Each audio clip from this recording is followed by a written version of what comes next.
자, 이번에는 장비 중에 권장사항에 대해서 한번 알아볼게요. 가장 많이 쓰시는 글러브입니다. 장갑인데요. 일반 장갑하고 다르게 손가락 부분이 이렇게 없습니다. 바벨이나 덤벨, 프리웨이트를 잡는 여기가 가죽으로 덧대어져 있고, 장갑을 쓰는 이유는요, 우리가 웨이트를 열심히 하다 보면은 굳은 살이 생기는데 그런 부분들을 조금 예방을 해주고, 그리고 운동하다 보면 특히 손에 땀이 많으신 분들이 있습니다. 그래서 미끄러지면 위험하기 때문에 안전의 이유로 글러브를 착용해요. 하지만 이건 필수사항은 아니고요, 권장사항입니다. 스트랩은 진짜 굉장히 많이 사용하시더라고요. 일단 이 스트랩을 사용하는 이유는 전완근의 피로를 조금 감소시켜 줄 수 있습니다. 그래서 예를 들면 래플다운 같은 운동할 때 초기에 여러분들 스트랩 없이 하시면은 광배근의 어떤 그 근육의 당김보다는 전완부의 피로에 의해 가지고 운동을 못하는 경우가 흔히 많거든요. 그래서 이런 스트랩을 사용을 하시면 좋아요. 스트랩 결속하는 방법을 보여드리겠습니다. 자, 그리고 스트랩은 리프팅 운동할 때 굉장히 많이 사용하는 그런 도구입니다. 원래 그랬었어요. 그래서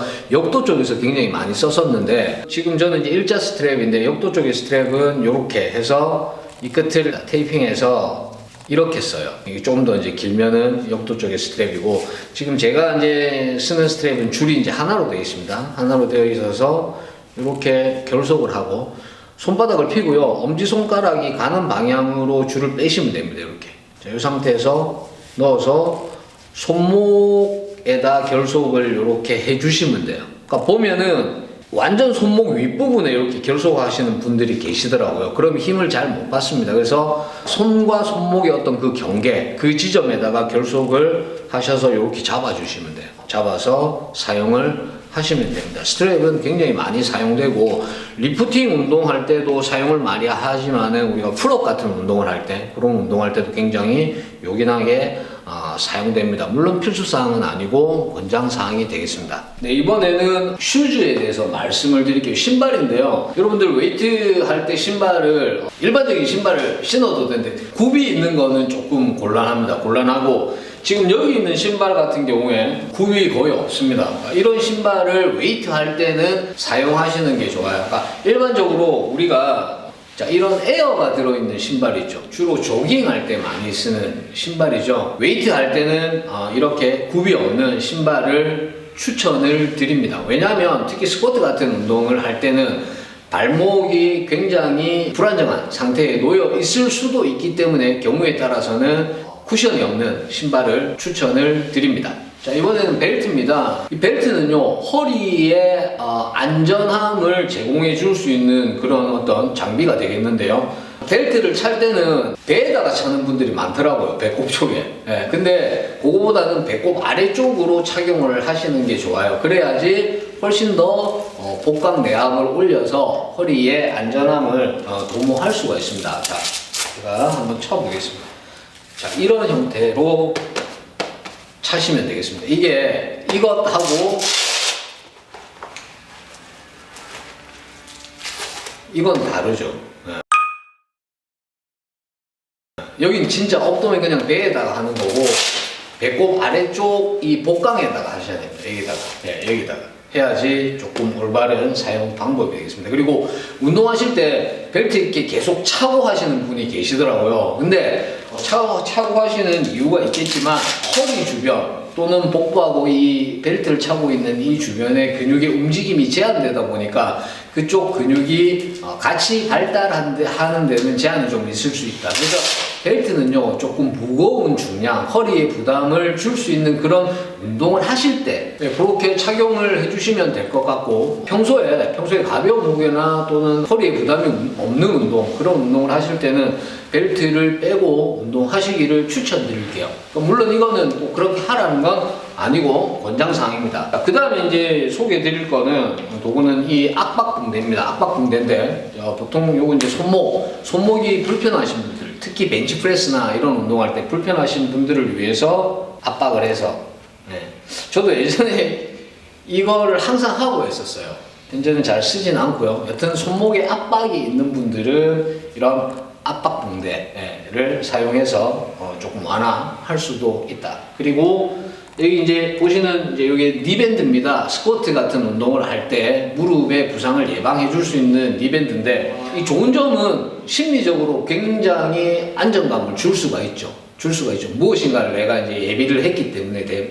그런데 뭐냐면 직접적으로 움직이는 관절 혹은 관절 주변에 연결이 되다 보니까 압박이 과하게 가면은 밴드 아래쪽에 있는 근육들은 상대적으로 움직임이 제한될 수 있습니다. 그렇지 않은 부분보다는. 그래서 그걸 장단점을 여러분들 잘 보고 활용을 좀 하셨으면 좋겠어요. 꼭 하체 운동할 때 니밴드를 해야 된다. 이제 그건 아니라는 점. 그리고 밴드를 했을 때 좋은 점과 밴드를 하면 약간 또 부정적인 단점 아닌 그런 단점, 그런 것도 있을 수 있다라는 걸 인지를 하고 사용을 하시기를 추천드릴게요. 하지만 정말 과도한 중량, 6알의 미하 또는 3알의 미하, 이런 운동을 중량 운동 하실 때는 밴드를 하시는 것이 하지 않는 것보다는 안전의 입장에서는 굉장히 효율이 좋다라고 말씀을 드리고 싶습니다. 자, 여기 이제 이거 밴드인데 요즘 이거 많이 이제 사용하세요. 특히 이제 여성분들 하체 운동하실 때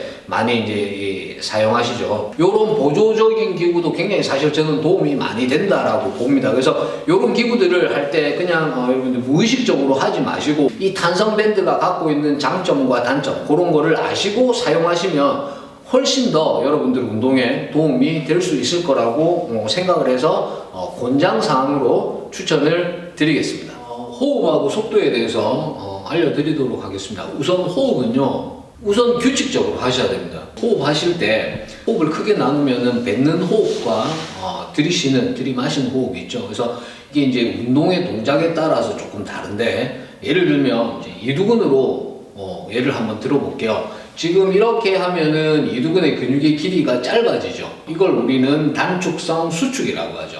concentric contraction이라고 합니다. 단축성 수축되었을 때 호흡을 뱉습니다. 자, 그리고 근육의 길이가 늘어나면서 일어나는 수축, 신장성 수축이 되겠습니다. eccentric contraction 될 때는 호흡을 들이마십니다. 그래서 지금 제가 컬을 하면서 호흡을 해볼게요. 자, 후 들이마시고, 후 들이마시고, 후 들이마시고, 이런 형태로 하면 됩니다. 그래서 단축성 수축할 때는 호흡을 뱉으시고, 신장성 수축할 때는 호흡을 들이마시고, 기준이 어디냐면은 타겟 머슬입니다. 내가 운동하는 목표 근육을 기준으로 했을 때 그 목표 근육이 어떤 동작을 했을 때 길이가 짧아질 때 그때 뱉고, 길이가 늘어나면 들이마신다. 일단 이 호흡을 정확하게 하려면 여러분들 내가 하는 운동 동작에 대한 단축성 수축과 신장성 수축을 알아야 돼요.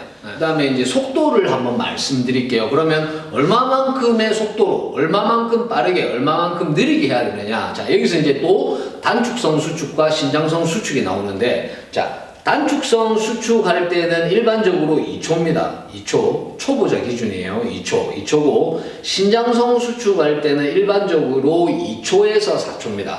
자, 단축성 수축할 때 시간과 신장성 수축할 때 시간이 다르죠. 보통 신장성 수축할 때 시간이 조금 더 깁니다. 같거나 조금 더 긴데, 자, 요렇게 하셔야지만 근육에 제대로 자극을 줄 수가 있고요. 특히 이제 하나 더 말씀드리면, 단축성 수축보다는 신장성 수축할 때 훨씬 더 많은 힘을 발휘할 수가 있습니다. 그렇기 때문에 신장성 수축할 때 근육이 조금 더 과한 자극을 주기 위해서 그렇게 속도를 하는 것이다. 이게 일반적이에요. 자, 그러니까 다시 한 번 더 정리를 해드리면, 단축성 수축할 때 호흡을 뱉으면서 2초를 유지하세요. 2초. 그리고 신장성 수축할 때 호흡을 들이마시면서 2초에서 4초 정도를 유지를 하시면 됩니다. 근데 여러분들이 하시다 보면 이게 잘 안 돼요. 왜? 힘들거든요. 그러니까 빨리빨리 하게 됩니다. 그런데 동작을 빨리 하는 운동선수들도 있습니다. 만약에 여러분들이 나는 스피드나 순발력이나 순간적인 파워 그런 걸 원한다 할 때는